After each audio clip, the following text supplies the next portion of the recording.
오늘 제목 한번 볼까요? 오늘 제목 300 용사의 손에는 칼이 없었다. 썸네일을 이렇게 달면 썸네일을 아주 이렇게 막 인상 깊게 이렇게 확 당기게 이렇게 하고 막 들어보면 별거 아닌 거 있죠. 윤 대통령 박살나다. 뭐 이런 썸네일 보면 저기 대통령실에 무슨 난리 났나? 들어보면 아무것도 아닌 거 있죠. 아무것도 아니까. 저도 약간 그런 것 같아요. 좀 뭔가 이렇게 끌어보려고 하는 뭐가 있는 것 같아요. 300 용사의 손에는 칼이 없었다. 기도원 300 용사 이야기입니다. 사사기 7장 10절에서 23절입니다. 사사기 7장 10절에서 23절. 이 사사기에서 12사사가 있는데요. 그 사사 중에 가장 많은 이 분량이 기록된 생애에 대한 생애 전반에 대해서 가장 분량이 많은 기록을 남긴 사사가 기드온입니다. 두 번째가 삼손이라고 할까요? 기드온이 첫째입니다. 그리고 기드온이 굉장히 이스라엘의 큰 역사를 일으킨 종으로서 존경을 받고 역사 속에서 우뚝 선 영웅입니다. 한번 읽겠습니다. 16절부터 23절. 300명을 세 무리로 나누어 각 사람의 손에 나팔과 빈 항아리들을 주고 항아리들 안에 등불을 주며 그들에게 이르되 나를 바라보고 똑같이 하되 보라 내가 그 진영의 외곽에 다다라서 하는 대로 너희도 그리하여 나와 또 나와 함께하는 모든 자들이 나팔을 불거든 너희도 그 온 진영의 사면에서 나팔을 불며 말하기를 주의 칼이라 기드온의 칼이라 하라 하니라.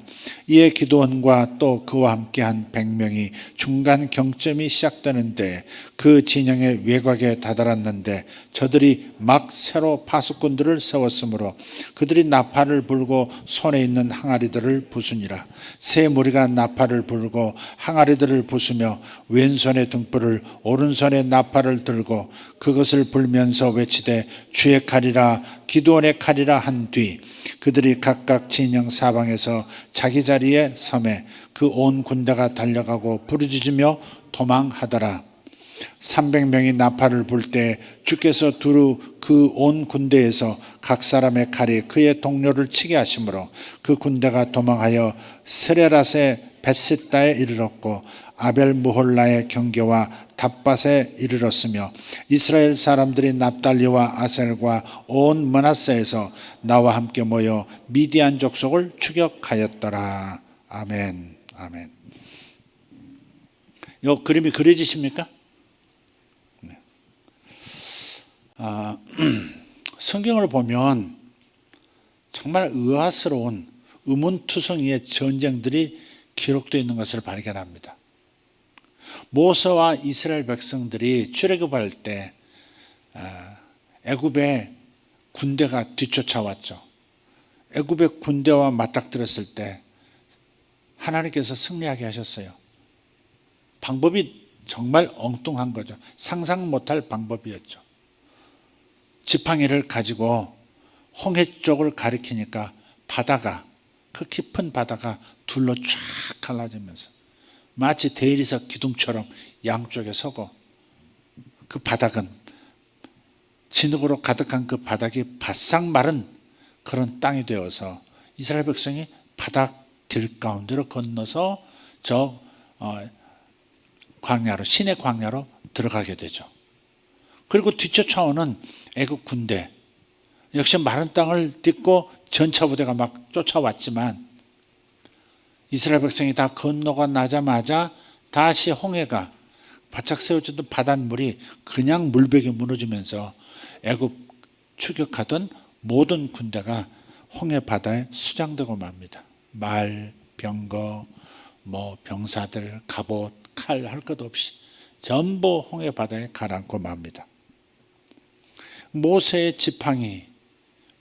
지팡이를 통해서 홍해가 갈라지고 전쟁에서 승리하는 광경. 그 어떤 전쟁사에서 볼 수 없는 이야기입니다. 성경에만 있는 이야기입니다. 놀라운 이야기죠. 또 광야에서 아말렉이 쳐들어왔을 때 그 아말렉과 여호수아가 이끄는 이스라엘 군대가 충돌해요. 그 평지에서 충돌해서 전투가 벌어지는데 모세는 산에 올라가서 두 손을 든다는 말은 하나님께 기도한다 그 말이죠. 두 손을 들고 있을 때에는 여호수아와 이스라엘 군대가 이기고 전쟁이 길어지면서 지쳐서 손이 내려오면 아말렉이 이기는. 그러니까 전쟁의 현장은 저 아래인데 전쟁의 승패를 산 위에서 결정하더라 하는 거죠. 모세의 손이 올라가면 승리하고 손이 내려오면 그러면 지는 상황이에요. 그래서 그 상황을 지켜보던 아론과 훌이 옆에 와가지고 자신들이 앉을 돌 하나씩 양쪽에 놓고 그 위에 앉아서 모세의 양팔을 한 사람씩 들어서 내려오지 않도록 하는 그런 이상한 전쟁이 있었습니다. 물론 승리했죠. 승리했습니다. 여리고성 전투도 좀 이상합니다. 공성전을 위해서 성을 무너뜨리기 위한 무슨 무기가 있었던 게 아니에요. 공성태가 있는 것도 아니고 칼 한 자루 제대로 된 칼 한 자루도 없어요. 그때 당시 이스라엘은 청동기 문화였기 때문에 이미 철기 문화를 도입한 가나안의 군대를 이길 방법이 사실은 없습니다. 그런데 하나님의 지시에 의해서 여리고성을 매일 하루에 한 번씩 그리고 마지막 날 일곱째 날에는 7번을 한꺼번에 돌고 신호에 따라서 나팔을 불면서 크게 소리를 질렀죠. 그럴 때 여리고성이 와르르 무너지고 그 난공불락 같았던 여리고성을 점령하게 됩니다. 정말 놀라운 일이죠. 어떻게 소리에 의해서 성이 무너질 수가 있을까? 역대하 20장을 가보면 여호사밧 왕이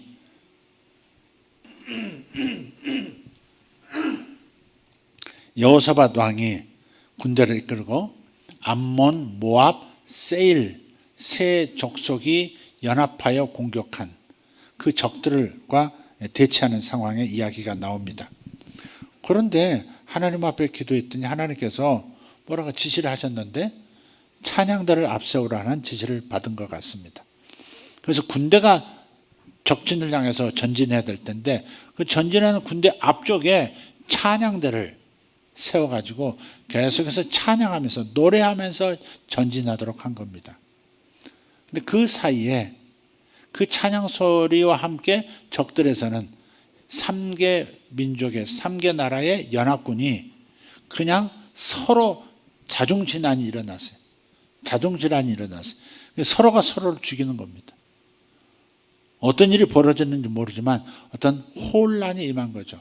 악한 영들이 장악하고 하나님의 나라를 하나님 나라 백성을 회방할 때는 악한 영들이 역사하기 때문에 악한 영들이 영적인 세계에서 커다란 충격을 받으면 여호와의 영의 출동에 의해서 충격을 받으면 그런 혼란 때문에 서로가 서로를 죽이고 스스로 멸망하는 일도 있는 것 같습니다. 이상한 전쟁이죠. 여기서 보면 대부분 어떤 소리와 행동, 그러니까 예언적 행동이죠. 소리와 행동이 능력이 흘러나가게 하는 통로가 된다 하는 공통점을 발견하게 합니다. 기드온 300용사의 전투도 마찬가지입니다. 300명을 이 용사를 이 특별부대를 뽑는 과정도 참 이상한 과정이었지만 이 300명에게 전투하는 방식을 하달할 때 이상한 전투 방식을 지금 요구하는 겁니다. 한 손에는 빈 항아리를 들고 그 빈 항아리 안에 횃불 하나씩을 쥐게 했어요. 어떤 방식으로 고정을 했는지 한번 상상해 보시기 바라요. 빈 항아리예요. 질그릇이에요. 질그릇. 거기에다 타오르는 횃불을 넣은 거예요. 이제 바람이 안에서 이제 순환이 되도록 뭐 했겠죠. 그러면서 동시에 팔에 잘 고정되도록 이렇게 해서 빛이 노출되지 않도록 그렇게 했던 거죠. 그리고 다른 한쪽 손에는 나팔을 들었습니다. 한쪽 손에는 횃불이든 빈 항아리, 다른 한쪽은 나팔을 들고 있습니다. 군인들이 전쟁하러 나가면서 칼이 있어야 될 텐데 그 양손에 그 어떤 손에도 칼이 없는 겁니다. 300명 전체가 칼이 없어요. 항아리 하나, 그 다음 나팔 하나. 그러고서 전쟁을 하라니까 이 사람들의 심리가, 마음이 어땠을까 한번 상상해 봐요. 이게 뭐 하자는 건지 모르겠네. 가서 불지르라는 얘기인가? 뭔가? 이게 뭔가? 그러면서 아마 그랬을 거예요. 그래서 아곤 진지에서 불을 붙이셔서 빈 항아리에 담고 들고 나팔 하나 들고, 이거 어떻게 전쟁을 할 건가? 갔어요. 어쨌든. 그런데 세 무리로 나눠서 빙 둘러싼 겁니다. 빙 둘러쌌어요. 그러니까 300명이 저쪽에 그 많은 숫자, 10만 명이 넘는 숫자가 지금 진치고 잠들어 있는데, 둘러싸려면 300명 가지고 되겠습니까? 그냥 몇십 미터에 한 사람씩 아마 설 정도로 이렇게 아마 빙 둘러선 것 같아요. 그래가지고 거기서 갑자기 기드온이 곁에 있는 한 사람에게 지시를 합니다. 깨뜨려. 그러면 항아리를 깨뜨리고 그 다음에 나팔을 가지고 일제히 불면, 그러면 전체 불빛이 저쪽에서 깨지고 불빛이 나타나면서 나팔 소리가 들려요. 그럼 둘러싸고 있던 모든 사람들이 항아리를 깨고 빛을 드러나게 하고, 그리고 나팔을 불어요. 그래서 전체가 포위한 것처럼 아마 그렇게 적들은 느꼈을 것 같습니다. 그 상황에서 그 자다가 일어나서 이게 무슨 소리야 보니까 횃불이 빙 둘러싸여 있죠. 소리가 나죠. 그리고 소리가 이제 외칩니다. 주의 칼이라. 또 무슨 칼이라? 기드온의 칼이라. 요 주의 칼이란 말은 그 앞에 읽어보면요, 그렇습니다. 이게 하나님께서 정말 우리와 함께 하시는 거야. 이 전쟁 승리하도록 만들어 주시는 거야. 이거 뭐지? 확인하고 싶어가지고 몰래 미디안 진영으로 이렇게 접근해. 미디안 진영이 아니라 어디죠? 미디안 진영이 맞습니다. 여기는 미디안 진영. 미디안과 아말렉이 연합한 군대니까 미디안 진영으로 이렇게 스며들었는데, 한 사람이 잠을 안 자고 꿈 얘기를 동료에게 하는 겁니다. 야, 기드온이 있는 그쪽에서 큰 보리떡이 막 떼굴떼굴 굴러오더니 우리 진영을 박살내는 거야. 그런 꿈을 꿨어. 이게 기드온의 칼이야. 그런 거예요. 그 얘기를 침투해서 기드온이 직접 들은 겁니다. 그러니까 하나님의 목소리가 적의 입을 통해서 들린 거라, 이렇게 생각한 거죠. 하나님께서 나에게 용기를 주시고 믿음을 주시려고 적에게 현몽하셔서 꿈을 꾸게 하시고, 또 내가 가진 것이 단지 이 빈 항아리와 나팔만 있는 게 아니라 칼도 주셨구나. 근데 칼은 우리 손에 주신 것이 아니라 여호와께서 친히 들고 계시는 칼이구나 라고 하는 것을 알았던 거죠. 그래서 주의 칼이라, 기드온의 칼이라 외치라고 한 거예요. 300명이 쭉 둘러서서 주의 칼, 기드온의 칼 외치니까 그 소리가 증폭기에 의해서 저들에게 어떤 영적 혼란을 주었는지 알 수는 없지만 굉장한 혼란이 일어났고, 도망치면서 서로가 서로를 칼로 쳐서 그 캄캄한 밤에 죽이더라는 겁니다. 살아남은 사람들은 끝까지 추적해서 다 잡아내고 다시는 이스라엘을 괴롭히지 못하도록 치명타를 입히는 그런 전쟁의 결과를 가져왔습니다. 그래서 항아리 깨지는 소리의 역할, 그리고 빛의 역할, 나팔 소리의 역할, 함성의 역할, 주의 칼이라, 기드온의 칼이라, 이것들이 어우러져서 뭔가 하늘의 군대를 움직였는지, 영적인 이 물리적인 공간에 커다란 어떤 파워를 옮기는 그런 역할을 한 것 같습니다. 저는 여기에서 이것을 살피고자 합니다. 빛은 성경에서 대개 성령님의 빛, 하나님의 빛이죠. 사단의 세력은 하나님의 빛을 감당하지 못합니다. 그래서 가끔 정말 귀신 들려서 귀신에 의해서 점을 치고 귀신에 의해서 무당 노릇한 사람들은 진짜 하나님의 사람들을 만나면, 성령의 빛 있는 사람들을 만나면 감당을 못하더라고요.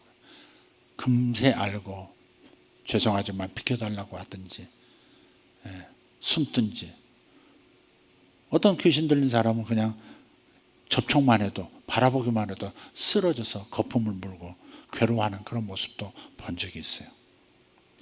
그래서 이 빈 항아리 속에 빛을 넣었다. 이것을 우리가 신약적인 영적인 관점에서 한번 살펴보자는 겁니다. 빛은 가려져 있으면 혜택이 없습니다. 그 항아리 속에 들어가 있는 동안에는 적에게도 역사 못하고 나에게도 내 안에 빛이 되어주지도 못합니다. 내 발의 등이요 내 길의 빛입니다 하는 그 말씀을 이루지 못하는 거예요. 그래서 반드시 빛을 가려놓고 있는 그것이 깨어져야 하는 거죠. 깨어져야 하는. 어떤 사람은 성령 충만 받고 싶어서 주여 성령 충만 성령 충만을 위해서 예배를 하고 돌아갔는데 그날 밤새도록 가위 눌렸다는 거 아닙니까? 밤새도록 가위만 눌리더래. 아니 성령 충만을 구했는데 하나님의 영으로 자유를 얻고 싶어서 성령 충만을 구했는데 왜 내 간밤에 그렇게 가위만 눌리고 이렇게 힘이 드냐. 그건요 사람 속에 우리가 예수 믿으면 이미 빛을 받은 거거든요. 빛이신 주님이 우리 안에 계시잖아요. 내 안에 계세요. 내 영 안에 빛이신 성령님이 계세요. 그런데 왜 어떤 사람은 그 환한 빛으로 사는 사람이 있는가 하면 나도 알고 남도 아는 그 환한 빛처럼 세상을 비추면서 사는 사람이 있는가 하면 어떤 사람은 예수 믿는 사람인지 안 믿는 사람인지 세상 사람보다 더 못한 사람 같기도 하고 도대체 저 안에 하나님 있는 거야 없는 거야 그런 생각이 들게 하는 사람들도 있거든요. 여러분은 자신을 생각할 때 어떤 종류의 사람이라고 생각하세요? 제가 볼 때 여러분은 환한 빛이 쫙 쏟아져 나오는 것 같습니다. 마스크만 벗으면 그냥 다 눈물 버릴 것 같습니다. 우리 어린이들도 착 벗으면 그게 이제 뭐냐면 그 성령의 역사하심, 성령의 비추시는 빛을 가로막는 그런 내면의 나의 문제, 마음의 문제가 있는 거예요. 마음의 문제예요. 영의 문제가 아니라 마음의 문제예요. 영은 구원받아서 성령으로 충만해 있지만 마음이 어떤 벽이 있으면 성령은 흘러나오시지를 못하는 거예요. 비추시지를 못하는 거예요. 그래서 깨져야 한다는 겁니다. 깨져야 한다는 겁니다. 예컨대 이런 거죠. 쓴뿌리들 오래전에 받은 상처가 오래 묵어가지고 굉장히 깊은 증오와 미움으로 자리 잡은 상태. 그러면 성령을 받았어도 내 마음까지 성령이 넘쳐 흐르는 그걸 성령 충만이라고 그러는 거예요. 성령 충만은 내 안에서 내가 성령이 부풀어 오르는 것을 말하는 게 아니에요. 정확하게 표현하면 내 영 안에 머물러 계시던 성령께서 내 마음까지 넘쳐 흐르시는 거예요. 지성소에만 계시던 그분이 쫙 휘장이 찢어지면서 그냥 성소에도 여호와의 영광이 나타나고 뜰에도 나타나고 온 세상에 나타나듯이 그렇게 되어져야 하는데 두터운 천으로 가리듯이 내 마음에 깊은 상처들 또 쓴뿌리들 또 성경에 대한 오해 진리에 대한 오해 잘못 생각하는 것들 상처 입은 감정도요 성령이 나타나시는 것을 방해해요.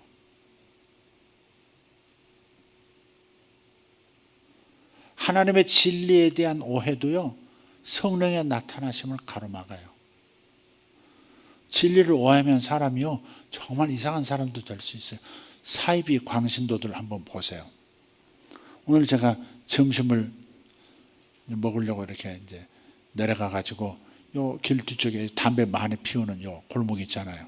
그 골목 그걸 지나서 저쪽으로 좀 걷고 있는데 점잖게 차려입은 넥타이 메고 흰 와이셔츠로 이렇게 깔끔하게 하신 신사분이 웬 할아버지 한 분을 붙들고 이런 찌라시 좀 부르셔 이렇게 그걸 건네면서 그렇게 말하고 있는 지나가는 순간에 그러는 거예요. 하나님 아버지라고 보통 그러는데 성경을 보면 하나님을 어머니라고도 해요 그러는 거예요.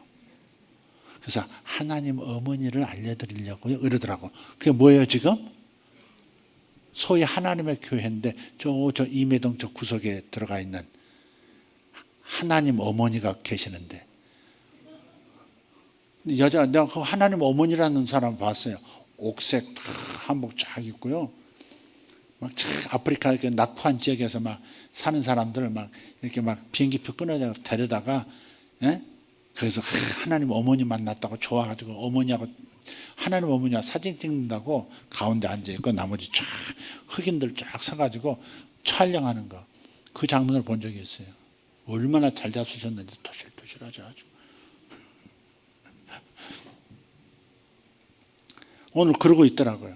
그러니까 하나님의 말씀에 대한 오해나 교회에 대한 오해나 신앙에 대한 잘못된 생각들이 마음에 있으면 성령이 그 벽을 뚫고 쫙 주의 영광을 나타낼 텐데 거기에 막혀 있는 상태예요.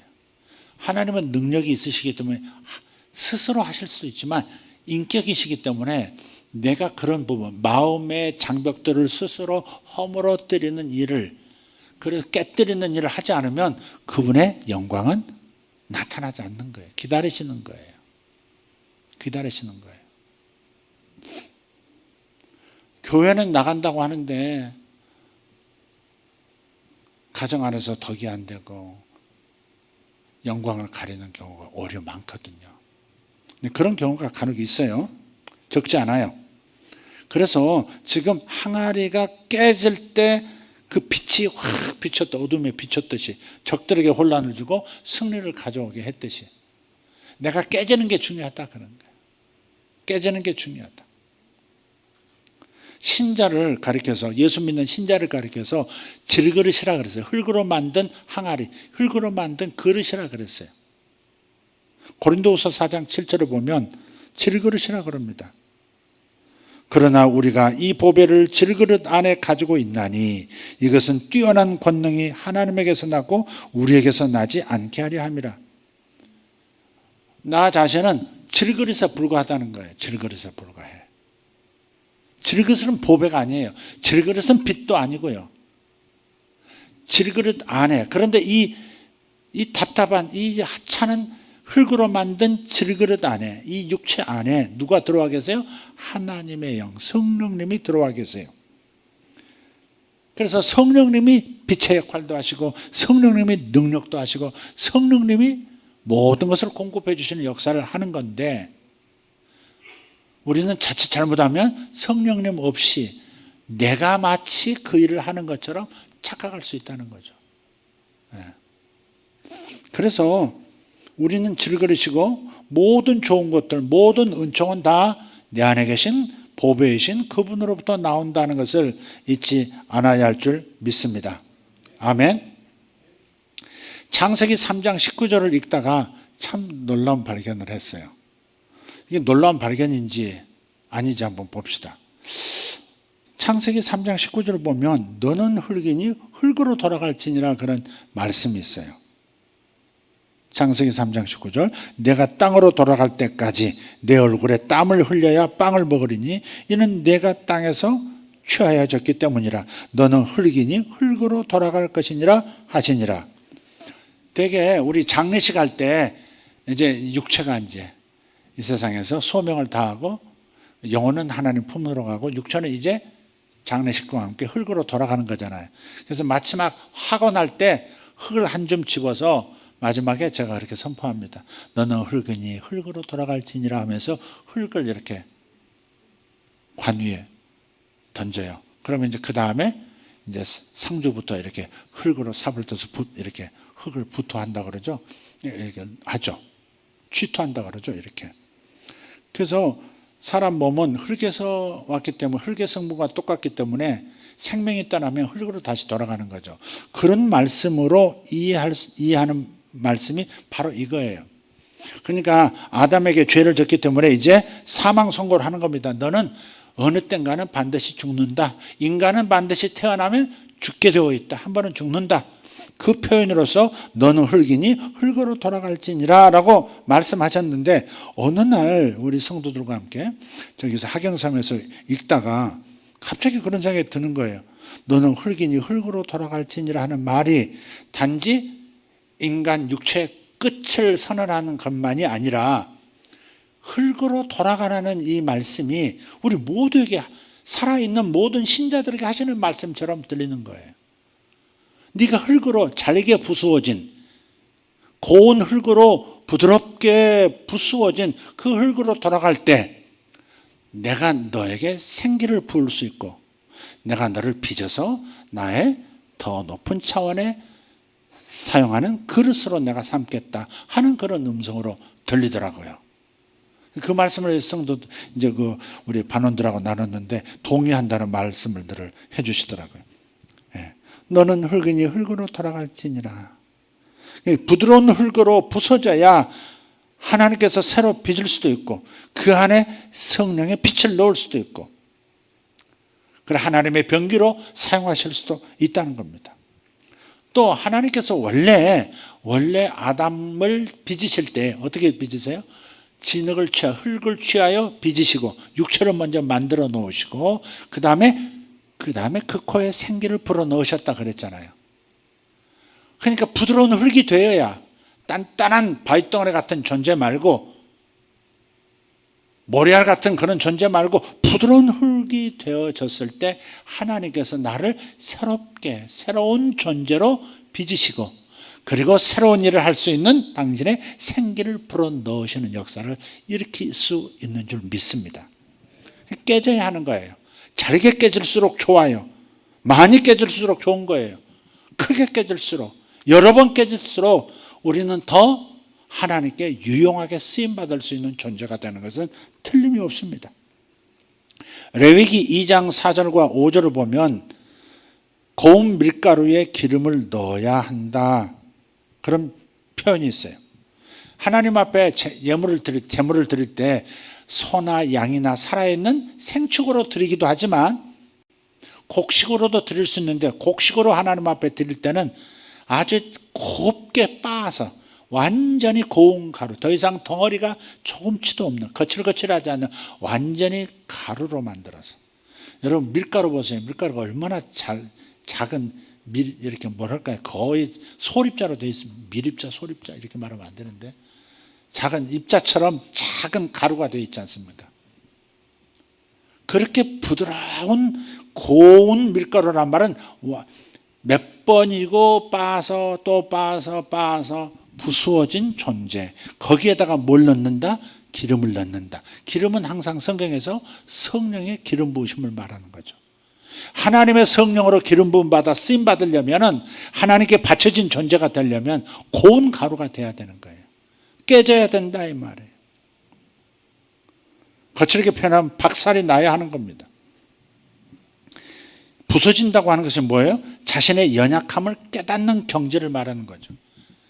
자신이 얼마나 작은 존재인지, 자신의 흙에 불과한 존재라는 사실, 아무런 비단 점도 바랄 수도 없고 능력 한 방울 흘러나갈 수 없는 인간 자체는 아무것도 아닌, 나라는 인간은 아무것도 아닌, 하나님 없이는 아무것도 할 수 없는 존재임을 철저히 깨닫는 상태, 그게 고운 밀가루고 그것이 흙으로 돌아가라는 하나님의 명령의 목적인 거죠. 그렇게 될 때 하나님의 성령이 생기처럼 역사하시기 시작하는 거예요. 그래서 고린도 후서 12장 9절을 보면 사도 바울도 그렇게 표현을 해요. 그분께서 내게 이르시되 내 은혜가 내게 족하도다.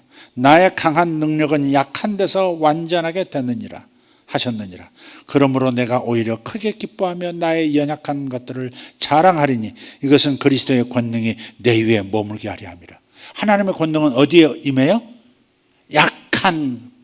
약하다는 사실을 깨달은 사람 위에 임하는 거예요. 자신의 약함을 날마다 깨닫고 하나님의 기름 부으심을, 하나님의 써주심을, 하나님이 나에게 은총을 베풀어 주심을 그렇게 갈망할 수밖에 없는 사람, 그런 사람에게 뭐가 하나님의 권능이 머문다 이 말이에요. 머문다는 말은 뒤로 물러설 수도 떠날 수도 있다는 거예요. 하나님의 성령은 떠나시지 않지만 하나님의 외적인 권능은 떠나실 수 있어요. 손 안 대실 수도 있다 이 말이에요. 성령 받은 하나님의 자녀임에도 불구하고 하나님께서 쓰실 수 없는 사람도 있는 거예요. 근데 하나님께서 쓰시는 사람은 어떤 사람의 자신의 연약한 것들을 인정하고 자신의 연약함 때문에 하나님이 더더욱 순간순간 필요한 존재라는 사실을 주님 앞에 고백하면서 간절히 구하면서 사는 사람들, 그게 고운 밀가루 같은 사람이에요. 깨진 사람이에요. 그 다음에 고린도후서 12장 9절 이하에 보면 내가 여러 가지 약한 것들을 자랑하는데 그게 약한 것이 어디서 오느냐? 곤고함과 핍박과 능멸과. 사람들은 흔히 그래요. 사도 바울이 어떤 자신의 약함이 떠나기를 기도했는데 3번 구했는데 안 떠났다고.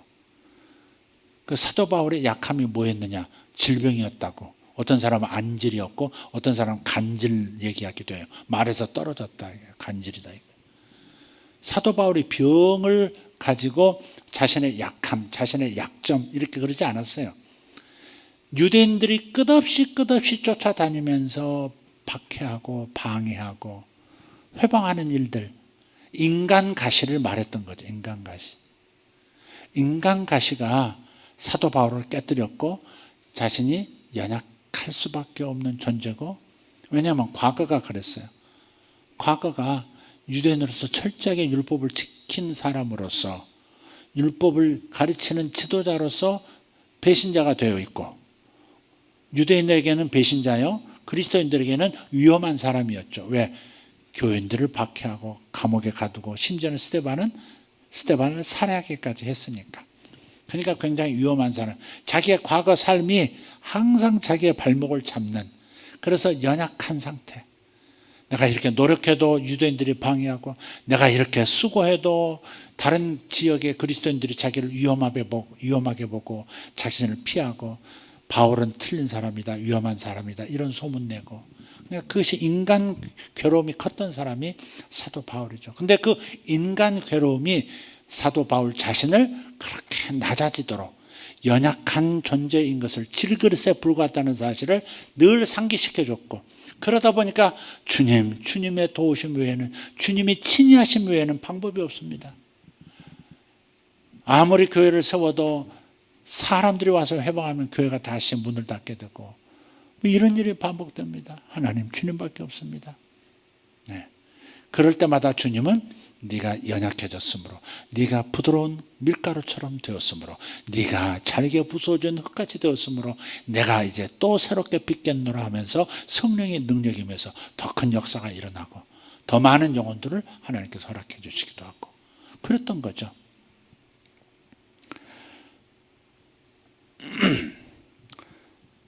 자, 이런 말씀을 여러분께 드리고요.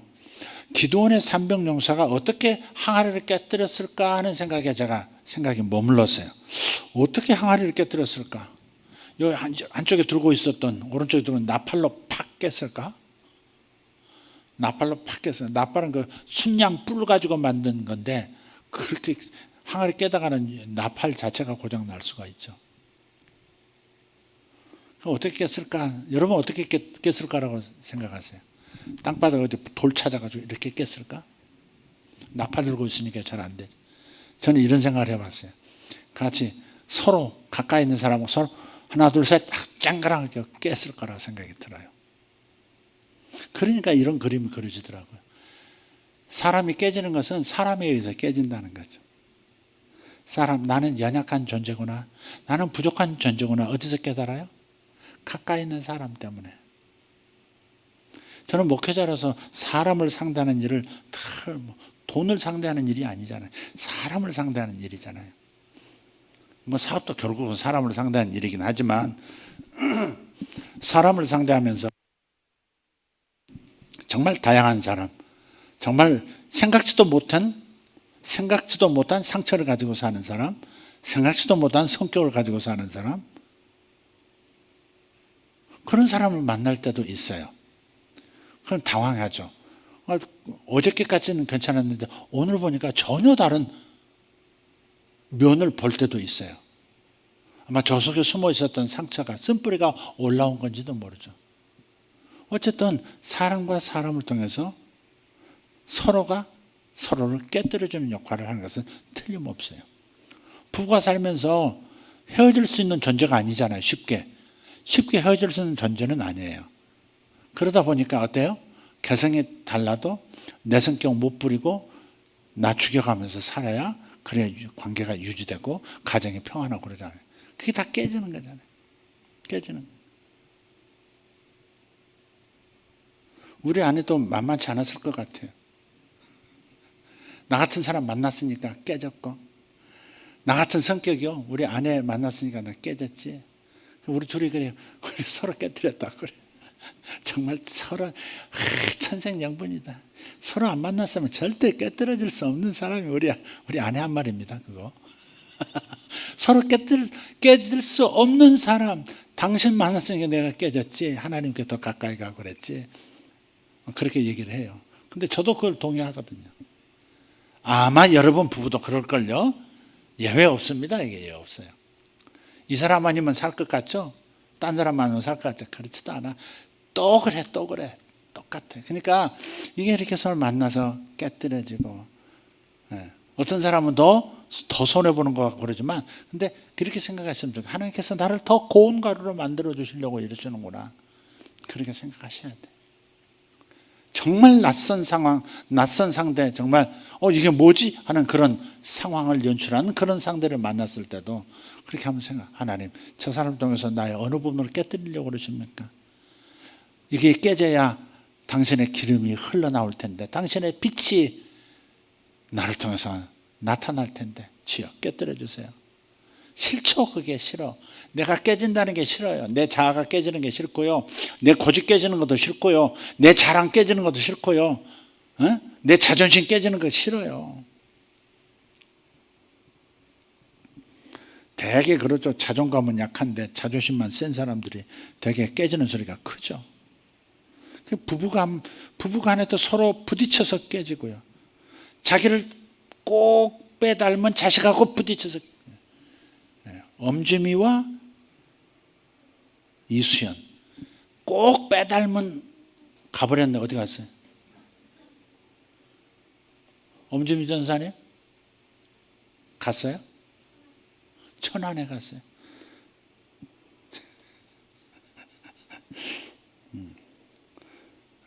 자기를 쏙 빼닮은 자식하고 부딪혀요. 그래서 마지막에 견디다 성질 나가지고 너도 너하고 똑같은 자식 한번 낳아봐. 이래서 끝나고, 자신하고 비슷한 교인하고 또 부딪히고, 아우 저 사람하고 같이 못 있겠어요. 근데 비슷해. 닮은 구석이 있는 거예요. 그게 부딪히는 거예요. 깨져야 흘러나오기 때문에 깨져야 합니다. 어쩔 수, 하나님께서 적극적으로 깨지라고 말씀하시는 거예요. 깨져야 빛이 흘러나온다. 옥합이 깨뜨려졌을 때 그 향기가 온 집안에 가득하게 되었다라 하는 그 복음서의 말씀이 있어요. 깨져야 그 속에 있는 향기가 온 집안에, 그리고 예수님의 머리에도 부어지고 발에도 부어지는 그러한 예물이 되는 거죠. 모세를 봐도, 모세도 이스라엘 백성 히브리 자기 동족을 위한 마음이 있었잖아요. 그래서 살인도 저지르고 그랬던 건데, 그 모세에 대해서 그런 자기 민족을 구원하려는 큰 꿈, 하나님의 마음을 받았음에도 불구하고 곧바로 모세가 쓰임받지 않아요. 40년 동안 어떻게 돼요?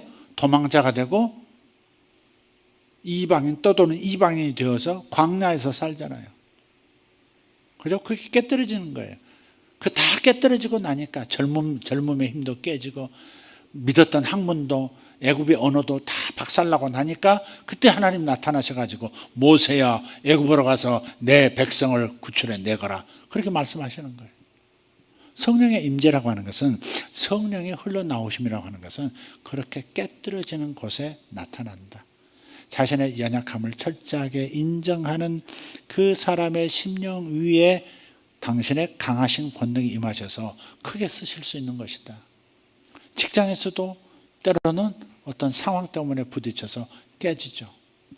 자기 한계가 보일 만큼, 자기 한계에 도달하는, 더 이상 내가 이 문제를 해결 못하겠네, 윗사람은 나를 믿고 나를 기대하고 기다리고 있지만 나는 여기까지 뿐인가 봐라는 자기 한계 앞에서 깨질 때, 마음이 깨지고 하나님 앞에서 주여 할 때 바로 그때 하나님은 나타나셔서 당신의 빛을 내게 비추시고 계시의 빛과 함께 당신의 능력을 쏟아부으셔서 더 효과적으로 성과를 나타내도록 하시는 거죠.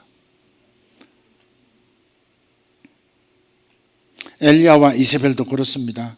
겉보기에는 하나님을 대적하는 이세벨 때문에 엘리야가 단지 도망하는 것 같지만 그렇게 이세벨이라는 여인에게 쫄아가지고 도망가서 거기서 더 큰 능력을 받죠. 호렙산에서 왕들을 세우고 선지자 후계자를 세우고 하는 모든 일들을 거기서 감당하게 돼요. 깨질 때, 누군가에 의해서 깨질 때. 다윗도 하나님의 그 기름 부음을 처음에 받았고 그리고 이스라엘의 왕이 될 것이라는 예언도 받았지만 직접 기름 부으심과 예언도 받았지만 자신이 왕이 될 것을 알았지만 그래서 속 불러 놔두는 것이고 결국은 20년 넘도록 사울이라고 하는 직속상관 최고의 권력자로부터 핍박을 받으면서 광야에서 자기가 깨지잖아요. 잘할 수 있다, 할 수 있어. 자연스러운 성품에서 나오는 기질들 그런 것도 다 깨지는 거예요. 근데 하나님께서 한꺼번에 깨지는 않으세요. 조금씩 감당할 만큼 깨시는 거예요. 감당 못할 것 같지만 감당할 수 있기 때문에 하나님은 허용하시는 거예요. 욥 깨지는 거 보세요.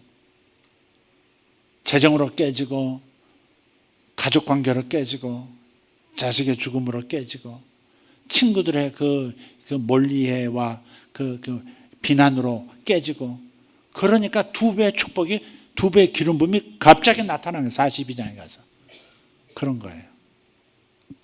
깨진다고 하는 것이 너무 중요한 흙으로 돌아가는 거니까. 인간은 흙이에요.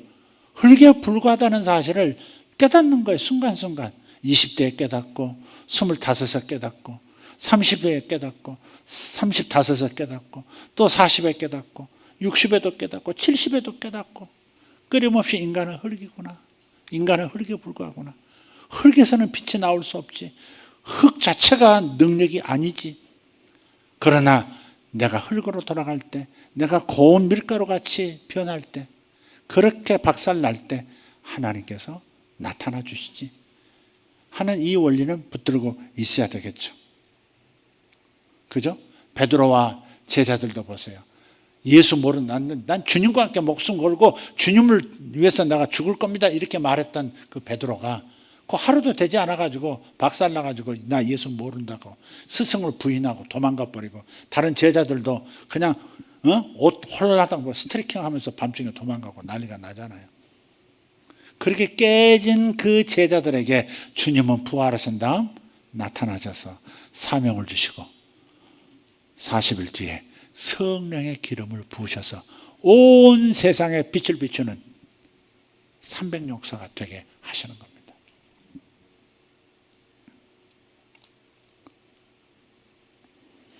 성령이 우리를 깨뜨리실 때요,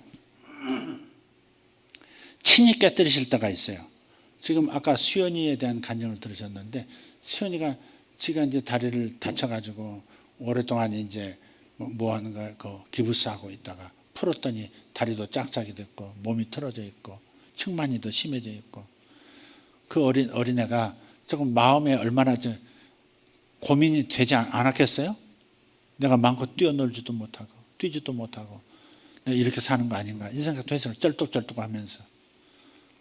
그렇게 깨어진 마음에 하나님 임하셔서 다리도 고치시고 척추도 고치시고 모든 걸 고치고 마음도 고치시고 고치시는 거예요.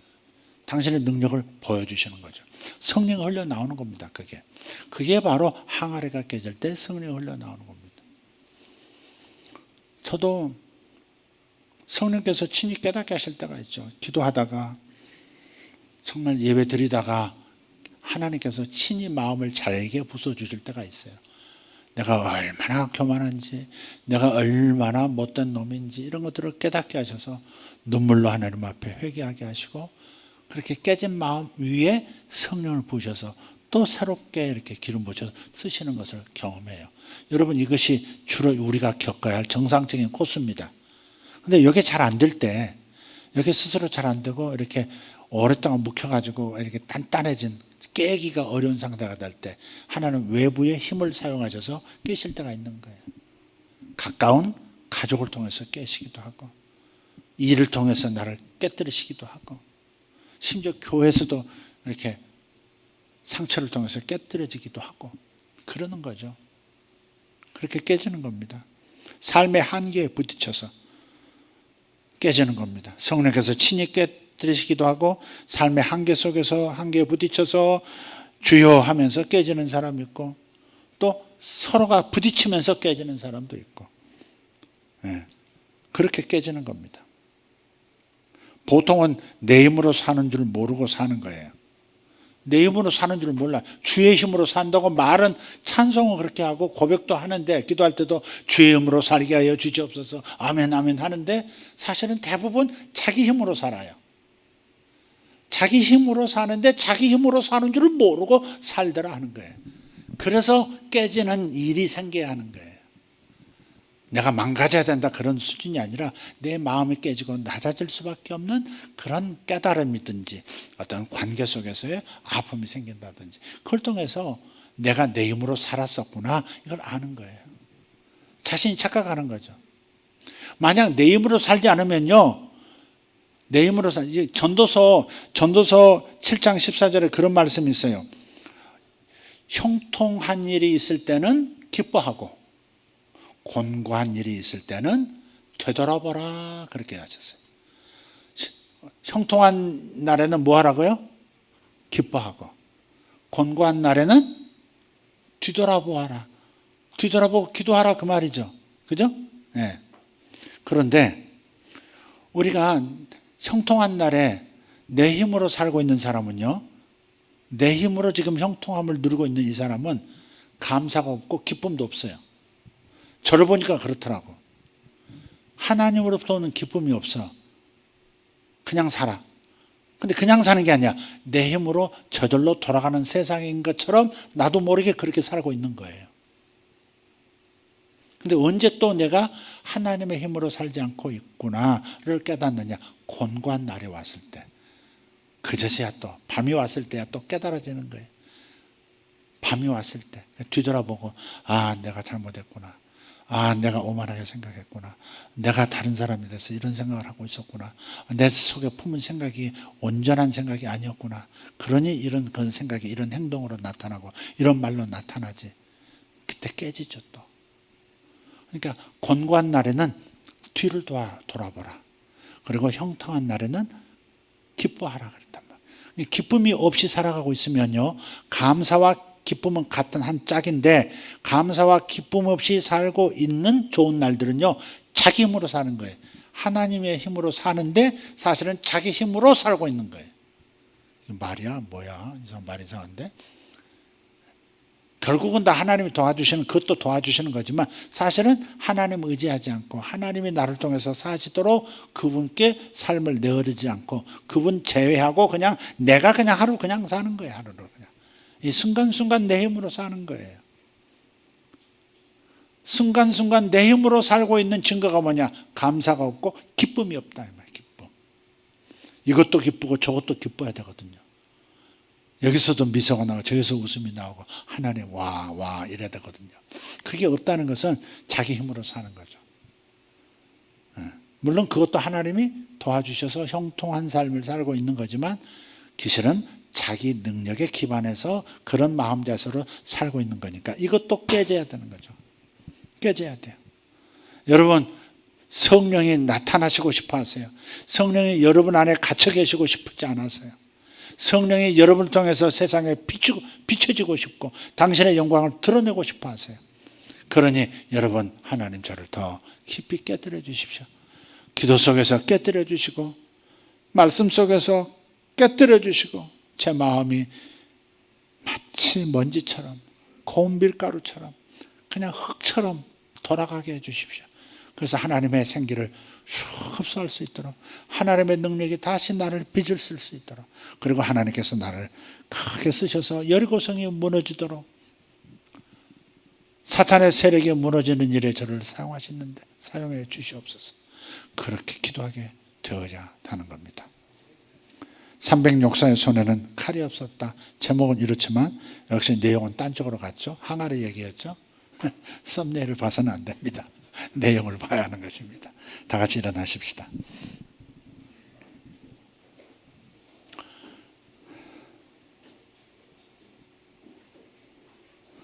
여러분 손이 부스스스 깨져가지고 흙이 되는 걸 한번 보세요. 영화에 그런 그 그래픽 있죠. 먼지로 확 돌아가는, 흙으로 돌아가는. 내 힘 말고, 내 힘으로 지탱하는 것 말고 성령으로 빛이 나는 육체가 되어야 될 텐데, 질그릇 안에 있는 보배가 빛을 쫙 비춰야 될 텐데, 보배의 빛이 나오는 것이 아니라 질그릇에 그 뺀질뺀질한 있는 이런 상태, 뺀질뺀질함 이런 상태가 아니라 보배에서 흘러나오는 영광스러운 휘황찬란한 빛이 내 삶의 모든 사람들에게 비춰져야 합니다. 뺀질뺀질이 아닙니다. 항아리에 뺀질뺀질을 가지고는 세상을 변화시킬 수도 없고 나도 변화시킬 수도 없고 새로움을 맛볼 수가 없습니다. 주여 나를 깨뜨려 주시옵소서. 주여 저를 기도 속에서 깨뜨려 주시옵소서. 하나님 묵상 속에서 제가 바스러지게 하여 주시옵소서. 내 힘을 의지하여 지탱하고 살던 내 마음이 주님께로 돌아오게 하여 주시옵소서. 너는 흙이니 흙으로 돌아갈지니라. 흙으로 돌아가야 토기장에 있는 내 손으로 다시 빚어 더 큰 그릇, 더 귀한 그릇 될 것이다 라고 말씀하십니다. 주여 저를 흙으로 돌아가게 하여 주시옵소서. 저를 흙같이 부드러운 사람, 깨진 존재로 돌아가게 하여 주시옵소서. 주님 앞에 이 시간 간절히 기도할 수 있기를 바랍니다. 성령께서 여러분에게 어느 부분을 만져주시는지, 도대체 어떤 상처가 성령의 빛을 가로막고 있는지 보여주시기를 구하십시오. 어떤 쓴뿌리가, 어떤 견고한진이 성령의 빛을 나를 통해서 나타내시지 못하도록 가로막고 있는지 주여 깨닫게 하여 주시옵소서. 주님 감사합니다. 성령의 역사해 주시니 감사합니다. 아버지 항아리 속에 있는 빛이 드러나야 되겠습니다. 그래야 이 세상의 어둠이 깨지고 이 세상의 어둠을 몰아낼 수 있고 적들을 소멸할 수 있겠나이다. 우리의 사명을 감당할 수 있겠나이다. 주여 항아리를 깨뜨려 주시옵소서. 이 질그릇을 깨뜨려 주시옵소서. 깨뜨려지는 것이 아프지만 깨뜨려 주셔야 제가 삽니다. 깨뜨려짐을 당하는 것이 제가 사는 길이고 생기를 얻는 길이고 성령의 기름을 받는 길입니다. 주님 역사하여 주시옵소서. 주여 역사하여 주시옵소서. 우리 성도들 한 사람 한 사람 심령을 붙잡아 주시고 성령으로 조명하여 주시옵소서. 주여 깨뜨려 주시옵소서. 주여 깨뜨려 주시옵소서. 주여 깨뜨려 주시옵소서. 항아리는 깨질지어다. 질그릇은 깨질지어다. 흙으로 돌아갈지어다. 고운 밀가루가 될지어다. 성령으로 덧입히운 바 될지어다. 새로운 생기를 받을지어다. 주여 감사합니다. 주여 주여 주여 감사합니다. 하나님 우리를 돌보시고 우리를 새롭게 하시고 아버지 하나님 주님 손 안에서 새롭게 빚어져 능력 있게 쓰임받게 하여 주시옵소서. 하나님 더욱 귀한 그릇이 되게 하여 주시옵소서. 나를 깨뜨려 더 귀한 그릇으로 재창조하여 주시옵소서. 재창조하여 주시옵소서. 내가 지금 겪는 이 어려움 하나님께서 나를 깨뜨리시는 것인 줄 믿습니다. 하나님 저를 고운 가루 되게 하시는 것을 믿습니다. 주의 능력으로 새 그릇 되게 하여 주시옵소서. 더 귀한 그릇 되게 하여 주시옵소서. 주여 감사합니다. 아버지 하나님 그를 새로운 그릇으로 더 귀한 그릇으로 더 준비된 그릇으로 만들어 주시옵소서. 아버지여 감사합니다. 아버지여 감사합니다. 우리가 서로 깨뜨려져 아버지 고운 가루가 되고 흙이 되어 주님의 손 아래서 새롭게 되어지는 새로운 귀한 그릇 되어지는 것을 봅니다. 주님 역사하여 주시옵소서. 주여, 우리의 자녀들을 깨뜨려 새 그릇으로 만들고 계시니 감사합니다.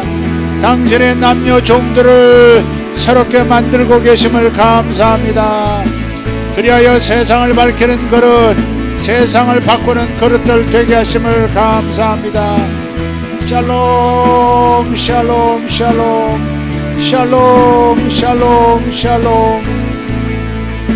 오 가르다마스 알바랄라디 안나라 카리안다라스 오 레데리아 도메레 카리아스. 하나님, 울혈이 있는 사람이 있습니다. 울혈, 몸 안에 피가 고여서, 나쁜 피가 고여서 울혈되어 있는 분, 가족 중에 그런 분이 있습니다. 예수 이름으로 주께서 그 몸을 새롭게 하실 것입니다. 나쁜 피를 제거하고 몸이 회복되도록 만들어 주십니다. 주님 감사합니다. 주여, 우리를 긍휼히 여겨 주시옵소서. 아버지, 그를 치료하여 주시옵소서. 주여 감사합니다. 나쁜 피 제거해 주심을 감사합니다. 나쁜 피 제거해 주심을 감사합니다. 살아계신 우리 하나님 감사합니다. 아버지 하나님, 억울한 일을 당한 이가 있습니다. 돈으로 억울한 일을 당한 이가 있습니다. 주님, 이 일을 아버지 하나님 주님께서 해결해 주시니 감사합니다. 주님께서 말씀하십니다. 억울함을 내가 보았다. 억울함을, 너의 물질의 억울함을 보았다. 내가 해결하리라. 내가 해결하노라. 아멘. 주님 감사합니다. 아버지, 타인에게 억울함을 당한 하나님, 사랑하는 딸을 긍휼히 여겨 주시옵소서. 주여, 자유를 주시옵소서. 자유를 주시옵소서. 오 주여 감사합니다. 오 주여 감사합니다. 뼈가 마르고 뼈가 약해지는 사람들 주님께서 새 뼈로 창조하십니다. 에스골 골짜기의 뼈처럼 생기가 들어가 마르지 않고 생명이 가득한 뼈로 척추로 만드십니다. 예수 이름으로 나음을 받을지어다. 아멘. 주님 감사합니다. 우리 하나님 찬양합니다. 감사합니다. 우리 아버지여 감사합니다. 쇼마칸니알라 사라반나라 티아라바스 오랄란다라 티아라바스 안드로 티아바라 아마타리안 소로발로데레 듀오레스마스 에스바레산나라 티아라반사라 티아라반도 운안델라 운도로 두베리칸노로스 이샬롬 블란사방가 티아라반시. 아멘.